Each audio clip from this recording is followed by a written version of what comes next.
নতুন মন্ত্রী হিসেবে শপথ নিলেন লুৎফুজ্জামান বাবর। মন্ত্রিসভার নতুন সদস্য হিসেবে তার নাম ঘোষণা করলেন মন্ত্রিপরিষদ সচিব। যে লুৎফুজ্জামান বাবরকে ফেরত আনা হচ্ছে স্বরাষ্ট্র মন্ত্রণালয়ে। ভারতের চোখে চোখ রেখে কথা বলার জন্য লুৎফুজ্জামান বাবরই বাংলাদেশ জাতীয়তাবাদী দল বিএনপির যত এমপি হয়েছেন বা যত কেন্দ্রীয় নেতা আছেন তার মধ্যে সর্বোৎকৃষ্ট বলে মনে করছেন এখন তারেক রহমান। এর মোকাবেলার জন্য যথেষ্ট নয় বর্তমান সালাউদ্দিন আহমেদ। প্রথমেই একটা ধন্যবাদ দিতে চাই তারেক রহমান সাহেবকে, কারণ উনি সঠিক লোকটাকে বেছে বাইর করছে। ঠিক ব্যাপারটা এরকম, বাবর সাহেবকে হাফ টাইমের পরে নামাইছে এবং সঠিক সিদ্ধান্ত নিছে। কি সঠিক সিদ্ধান্ত? বাংলাদেশ ইস্যুতে যদি ভারত পাকিস্তান যুদ্ধ শুরু হয় তাহলে বাংলাদেশের জনগণের একটা কাজ হবে এই বাংলাদেশের প্রত্যেকটা অঞ্চলে রন্ধ্রে রন্ধ্রে খুঁজে খুঁজে ভারতীয় দালালদেরকে খুঁজে বের করা এবং তাদেরকে ঘনদোলাই দিয়ে আইনের হাতে সুপর্দ করে দেওয়া। এই বাংলাদেশের খেয়ে বাংলাদেশের পরে ভারতের দালালি চলবে না। শুভেন্দুর এখন এমন একটা অবস্থা তৈরি হয়েছে, ও এখন ভিক্ষা চাই নামা কুকুর তারা এরকম অবস্থায় পড়েছে। শুভেন্দু খুব তাড়াতাড়ি জনগণের কাছে তাকে করজোরে ক্ষমা চাইতে হবে, চাইতেই হবে। ক্ষমা চাওয়া ছাড়া শুভেন্দুর কোনো উপায়ন্তর থাকবে না। এখন তারা রাস্তাঘাটে কাশি, কুদাল, খন্তা, হাসুয়া এগুলো নিয়ে রাস্তায় নেমে পড়েছে। শুভেন্দুকে বলছি, তুই বর্ডারে আসবে, তোকে ধরে নিয়ে এসে বাংলাদেশে খাতনা করে গরু মাংস খাও। গরুর বাচ্চা সব গরু, এরা কি গায়ের বাচ্চা সব গরুর বাছুর নাকি এরা? আপনারা তো কাপুরুষের মতো কাজ করছেন। আমি গোরক্ষক বাহিনীদের বলছি, আপনারা কাপুরুষের মতো কাজ করছেন।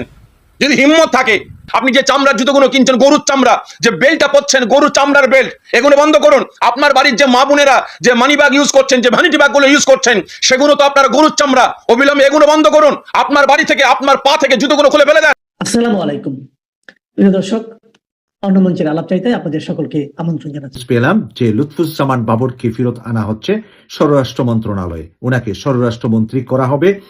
ভারতের চোখে চোখ রেখে কথা বলার জন্য লুৎফুজ্জামান বাবরই বাংলাদেশ জাতীয়তাবাদী দল বিএনপির যত এমপি হয়েছেন বা যত কেন্দ্রীয় নেতা আছেন তার মধ্যে সর্বোৎকৃষ্ট বলে মনে করছেন এখন তারেক রহমান।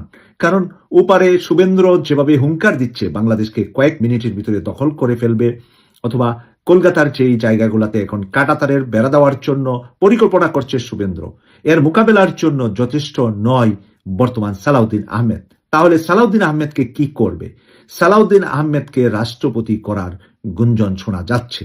সালাউদ্দিন আহমেদকে হাতের লাঠি হিসাবে রেখেই তারেক রহমান আনতে চাচ্ছেন লুৎফুজ্জামান বাবরকে স্বরাষ্ট্র মন্ত্রণালয়ের জায়গাটিতে।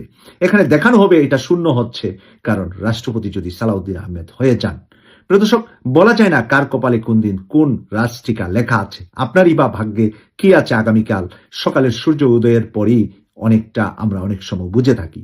তাই যদি লুৎফুজ্জামান বাবর স্বরাষ্ট্রমন্ত্রী হয়, সবচেয়ে বেশি আতঙ্কিত হবে ভারত। ভারতকে এখন আতঙ্কিত করেই আমাদেরকে কাজ করতে হবে। ভারতকে যদি বেশি আমরা তোয়াক্কা করি, তা মানে তুষামুত করি, তাহলে আমাদের সকল দিকে সকল কিছু আটকিয়ে দিচ্ছে ভারত। অর্থনৈতিকভাবে আমাদেরকে স্বাবলম্বী হতে হলে আমাদেরকে চায়নার ধারে যেতে হবে। চায়নাই পারবে অর্থনৈতিকভাবে আমাদেরকে একটি ভালো উন্নত সরকার পরিচালনার সুযোগ করে দিতে। আর ভারত থেকে আমরা এই ধরনের কোনো সুযোগ তো পাই না, বরঞ্চ উল্টো ভারতের নাগরিকরা বাংলাদেশ থেকে রেভিডেন্স হিসাবে ডলারগুলা নিয়ে যাচ্ছে। তাই ভারতের সাথে মোকাবিলা করতে হলে এখন লুৎফুজ্জামান বাবরের কোনো বিকল্প নাই বলে মনে করছেন তারেক রহমান।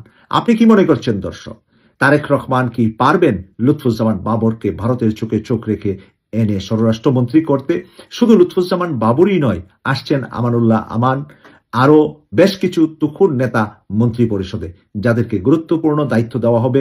অনেক মন্ত্রণালয়ে নতুন নতুন মন্ত্রী দিয়েছেন তারেক রহমান, কিন্তু তাদের পারফরমেন্স এবং তাদের কার্যক্রমে অনেকটাই বিব্রত এখন তারেক রহমান।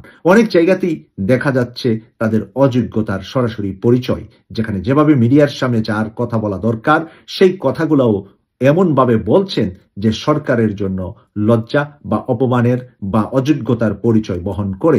সেদিক থেকে চিন্তা করে পুরাতন যাদেরকে বসিয়ে রেখেছিলেন, যাদেরকে মন্ত্রী তৈরি করেননি এবারের সরকারে, তাদের মধ্যে অন্যতম বেশ কয়েকজনকে ফেরত এনে নতুন করে মন্ত্রী পরিষদ গঠন করে নতুন ভাবে দেশকে ভারতের সাথে মোকাবেলা করার মতো শক্তিশালী সরকার তৈরির জন্য তারেক রহমানের আপ্রাণ চেষ্টা চলছে বলে সূত্র থেকে জানতে পেরেছি। শুভেন্দুর এখন এমন একটা অবস্থা তৈরি হয়েছে, ও এখন ভিক্ষা চাই নামা কুকুর তারা এরকম অবস্থায় পড়েছে। শুভেন্দু খুব তাড়াতাড়ি জনগণের কাছে তাকে করজোরে ক্ষমা চাইতে হবে, চাইতেই হবে। ক্ষমা চাওয়া ছাড়া শুভেন্দুর কোনো উপায়ন্তর থাকবে না। পৃথিবীতে যেখানেই সাম্প্রদায়িক শক্তি মাথাচাড়া দিয়ে ওঠে, যারা প্রচন্ড রকমের সাম্প্রদায়িক, এদেরকে যদি রাষ্ট্র ক্ষমতায় আপনি নিয়ে আসেন, তাহলে প্রথম অবস্থায় প্রথম ক্ষতিগ্রস্ত হবে নিজেদের লোকজন। কলকাতার হিন্দুরাই তার বাস্তব উদাহরণ। শুভেন্দু যখন এই নিয়মটা বাতলে দিল, তখন পুরা পশ্চিমবঙ্গ জুড়ে মানুষের ভিতরে, বিশেষ করে হিন্দু সমাজের ভিতরে হাহাকার রব উঠে গেছে। তারা এত বিদ্রোহী হয়ে উঠেছে, হাহাকার থেকে তাদের ভিতরে জন্ম নিয়েছে বিদ্রোহ। এখন তারা রাস্তাঘাটে কাশি, কুদাল, খন্তা, হাসুয়া এগুলো নিয়ে রাস্তায় নেমে পড়েছে। কারণ তাদের গরু বিক্রি হচ্ছে না, এই গরু কে কিনবে? লক্ষ লক্ষ গরু কলকাতায় বা পুরা ভারতে সেখানে উৎপাদন হয়। মুসলমানরা যদি তাদের কুরবানির জন্য গরু না কেনে, এই গরু কি শুভেন্দুর পিছন দিয়ে ঢুকাই দেওয়া হবে? ঢুকিয়ে নেবে শুভেন্দু? তাই দেবে। কারণ আজ কয়েকদিন ধরে যেটা দেখছি, পশ্চিমবঙ্গের হিন্দুরা যারা গরুর ব্যবসা করেই তাদের সংসার পরিচালনা করে, জীবিকা নির্বাহ করে, তাদের ভবিষ্যৎ প্রজন্মদেরকে তারা সামনের দিকে এগিয়ে নিয়ে যায়, স্বপ্ন দেখায়, এই গরুর ব্যবসা করে। এবং তারা এই ব্যবসা বংশ পরম্পরায় করে আসছে। কেউ 50 বছর, 60 বছর, 70 বছর পর্যন্ত এই ব্যবসা করছে। কেউ বলছে আমার দাদা করেছে, আমার বাবা করছে, এখন আমি করছি। হঠাৎ করে আপনি একটা আইন বাতলায় দিলেন, পাশার ভিতরে কুরকুরি উঠছিল। তবে এখানে কলকাতার যে হিন্দু সম্প্রদায় আছে, যারা আপনাদের এই যে অবস্থা, আপনারা এখন হাহাকার করছেন, আপনারাও কম দায়ী নন। কারণ শুভেন্দুর মতো একজন কট্টর সাম্প্রদায়িক ব্যক্তি, আপনারা জানতেন, তাকে চিনতেন, যে সে এত বড় কট্টর, এত বড় সাম্প্রদায়িক, যে সে তার সম্প্রদায় ছাড়া অন্য কোনো কিছু বোঝে না। সে অন্য জাতের, বিশেষ করে মুসলমানদের সেখান থেকে তাড়িয়ে দিতে চায়। তো আপনাদেরকে এই চিন্তা করা উচিত ছিল না যে মুসলমানেরা যদি এখানে না থাকে, তাহলে আপনাদের তো এর সাথে অনেক কিছু জড়িত। একটা সম্প্রদায়, কোনো একটা সম্প্রদায় কি পাশাপাশি যারা বসবাস করে, তারা কি একজন ছাড়া আরেকজন চলতে পারে? পারে না তো। আল্লাহ পাক এই দুনিয়াটাকে এইভাবেই সৃষ্টি করেছে। এখন তারা আন্দোলন শুরু করেছে। কেউ কেউ বলছে আমরা গরুগুলো ছেড়ে দেবো, রাস্তায় ছেড়ে দেবো, কিন্তু দিতে পারছি না এই কারণেই যে গরু যে রাস্তায় ছেড়ে দেবো, আমার না হয় কিছু টাকা চলে গেল। তাহলে এই যে লক্ষ লক্ষ গরু রাস্তায় ছেড়ে দিলে আর 10 জনের যে ক্ষতি করবে, রাস্তাঘাট বন্ধ হয়ে যাবে, কাউকে হয়তো মেরে ফেলবে ঢুস দিয়ে, লাথি দিয়ে, পাড়া দিয়ে, তাহলে এই দায়িত্বটা কে নেবে? এই দায়িত্ব সরকার নিক। এখন কলকাতার হিন্দু ভাই ও বোনদের প্রতি আমাদের অনুরোধ থাকবে, আপনারা এই গরুগুলোকে একসাথে করে শুভেন্দুর বাড়ির ভিতরে ঢুকাই দেন। ওর বাড়ির ভিতরে গরুগুলো ঢুকে যাক, আর গরুগুলো ওর পিছন দিয়ে, শুভেন্দুর পিছন দিয়ে শিং ঢুকায় দিয়ে সামনে খাড়া করে রাখবে। এবার আপনারা গিয়ে শুভেন্দুর দুই পাশার যে 2টা সাইজ আছে, ওই 2 জায়গায় 2টা শিং ঢুকাই দিয়ে আপনারা ওর পিছনে পিছনে হেঁটে বেড়াবেন। গরু শুভেন্দুকে শিঙে করে নিয়ে ঘুরে বেড়াবে, ওর পাশা দিয়ে রক্ত পড়বে, আপনারা ওই রক্ত দিয়ে তখন অন্য কিছু করেন। এরকম নিকৃষ্ট মানের লোককে আপনারা কি করে আপনাদের ক্ষমতায় আনলেন, এটি আসলে আমাদের বুঝে আসে না। এত বড় সাম্প্রদায়িক, আবার এই সাম্প্রদায়িক শক্তি ক্ষমতায় আসার পরে আমাদের বাংলাদেশের কিছু কিছু বিএনপির সুশান্ত নামে একজন আছে, সে সেখানে অভিনন্দন জানাইছে। আরে বেটা, তুই অভিনন্দন জানাইছিস, তুই জানিস না শুভেন্দু কি? তুমি এখানে বাংলাদেশের জামাত ইসলাম ক্ষমতায় আসলে বা তাদেরকে ভোট দিতে তুমি নিষেধ করো, যেখানে সাম্প্রদায়িক শক্তি, জামাতকে সাম্প্রদায়িক শক্তি বলো, এইখানে তোমার সমস্যা, আর ওইখানে তোমার সমস্যা নাই না? এগুলো পুরাটাই ধান্দাবাজি, পুরাটা ধান্দাবাজি। সাম্প্রদায়িকতা ভারতে এমন ভাবে ছড়িয়ে পড়েছে, আপনারা দেখেছেন সবাই, যে এইখানে শুভেন্দু ক্ষমতায় আসার পরে অন্তত 40টি মুসলিম পরিবারে অগ্নিসংযোগ করা হয়েছে, তাদের দোকানপাটে হামলা করা হয়েছে, তাদেরকে মারধর করা হয়েছে, রাস্তাঘাটে তাদের সেখানে রাস্তাঘাটে নামাজ পড়তে দেওয়া হয় না, মুসলমানরা নামাজ পড়ছে, সেখানে গিয়ে লাথি মারা হচ্ছে। এটা বাংলাদেশে কোনোদিন কল্পনা করেছেন? একমাত্র ভারতেই এটা সম্ভব। ওই দেশটাই এই কাজগুলো অন করে, এটা তাদের চরিত্রের ভিতরে রয়েছে। যাই হোক, এখন এই যে কলকাতার হিন্দু ভাই ও বোনেরা, তাদের যে এখন এই যে মানবেতর একটা পরিস্থিতিতে পড়েছে, তারা এই গরুগুলো ঋণ করে, বিভিন্ন জায়গা থেকে ধার করে, ব্যাংক ঋণ নিয়ে অনেক কষ্ট করে কিন্তু তারা এই গরুগুলো তারা পালন করেছে। এখন মুসলমানরা তো কুরবানি না হলে, যদি তারা কুরবানি না দিতে পারে, তাহলে তারা এই গরুগুলো কিনবে না। একমাত্র মুসলিম ক্রেতা, মুসলমানরা এই গরুগুলোর ক্রেতা। কলকাতায় কিন্তু 30 কোটির উপরে মুসলমান। তাহলে আপনারা চিন্তা করতে পেরেছেন, এই 30 কোটি, বাংলাদেশেও কিন্তু এত জনগণ নাই। তো এই গরুগুলো কিন্তু সব মুসলমানরাই কিনে তারা কুরবানি করে। তো এখন চিন্তা করেন তো, একটু স্বাভাবিকভাবে চিন্তা করেন তো, যদি এটা এই সুযোগটা না থাকে, বন্ধ করে দিয়েছে অলরেডি, তাহলে কি হবে? এখন সাংবাদিকরা বারবার হিন্দু মা ও বোনদের কাছে যে জিজ্ঞাসা করছে, ভাইদের কাছে, যে এটা তো যদি আপনারা বিক্রি করতে না পারেন কি করবেন? তখন তারা একটাই জবাব দিচ্ছে, আমাদের তো আর কিছু করার নাই, আমাদের আত্মহত্যা করতে হবে। একজন দড়ি হাতে করে নিয়ে ঘুরছে যে আমাদের আত্মহত্যা করা ছাড়া কোনো পথ নাই, কোনো গত্যন্তর নেই। হুট করে আপনি এই নিয়ম বাতলাবেন, আপনি আগে থেকে এটা সময় দিবেন না? তাদের দাবি এটা। বাংলাদেশ ইস্যুতে যদি ভারত পাকিস্তান যুদ্ধ শুরু হয়, তাহলে বাংলাদেশের জনগণের একটা কাজ হবে, এই বাংলাদেশের প্রত্যেকটা অঞ্চলে রন্ধ্রে রন্ধ্রে খুঁজে খুঁজে ভারতীয় দালালদেরকে খুঁজে বের করা এবং তাদেরকে ঘনদোলাই দিয়ে আইনের হাতে সুপর্দ করে দেওয়া। এই বাংলাদেশের খেয়ে বাংলাদেশের পরে ভারতের দালালি চলবে না। যখন ভারত আমাদেরকে হুমকি দিচ্ছে, আমাদেরকে দখল করে নিবে, আমাদেরকে এই করবে সেই করবে, তখন পাকিস্তান এগিয়ে আসছে আমাদেরকে সহযোগিতার স্বার্থে। তাই ভারত পাকিস্তান যুদ্ধ হলে এটা ভারত পাকিস্তান যুদ্ধ থাকবে না, সেটা হবে ভারত পাকিস্তান বাংলাদেশ যুদ্ধ। তাই বাংলাদেশের যুদ্ধ পরিস্থিতিতে বাংলাদেশ থেকে যদি কোনো ভারতের দালাল ভারতের পক্ষে কথা বলে, ভারতের পক্ষে কাজ করে, তাহলে তাদেরকে খুঁজে বের করতে হবে। প্রত্যেকটা ফেসবুক আইডি এবং প্রত্যেকটা ইউটিউব আইডি চেক করে যাচাই করে তারা কোথায় আছে, কোথেকে পোস্ট করছে, এদেরকে খুঁজে খুঁজে বের করে তাদেরকে ঘনদোলাই দিয়ে আইনের হাতে সুপর্দ করতে হবে। এটা হলো জনগণের কাজ।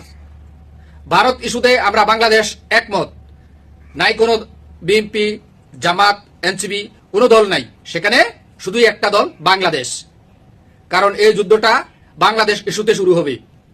ভারত পাকিস্তান বর্তমানে যে পরিস্থিতি, যুদ্ধ পরিস্থিতি, এটা শুধু একমাত্র বাংলাদেশ ইস্যুতেই শুরু হবে। তাই আমাদের বাংলাদেশের সর্বশ্রেণীর মানুষ, সর্বস্তরের মানুষ পাকিস্তানের পক্ষে দাঁড়াতে হবে, অস্ত্র শস্ত্র এমনকি সর্বদিক দিয়ে আমরা এই পাকিস্তানের পক্ষে থাকবো ইনশাল্লাহ। ভারতকে এই বাংলাদেশ থেকে আমরা চিরতরে ভারতের দালাল নির্মূল করবো ইনশাল্লাহ। গরু টোটাল গরু কুরবানি বন্ধ হোক, আমি এই গোরক্ষক বাহিনীদের বলবো এবং আমি আমার রাজ্য সরকারের কাছে অনুরোধ করব, অবিলম্বে এই গরুর চামড়া যে ফ্যাক্টরিগুলো আছে এগুলোকেও বন্ধ করা হোক। যে যে দোকানে চামড়া জুতো বিক্রি করা হয় ওই দোকানগুলোকে ব্যান করা হোক। আপনারা তো কাপুরুষের মতো কাজ করছেন।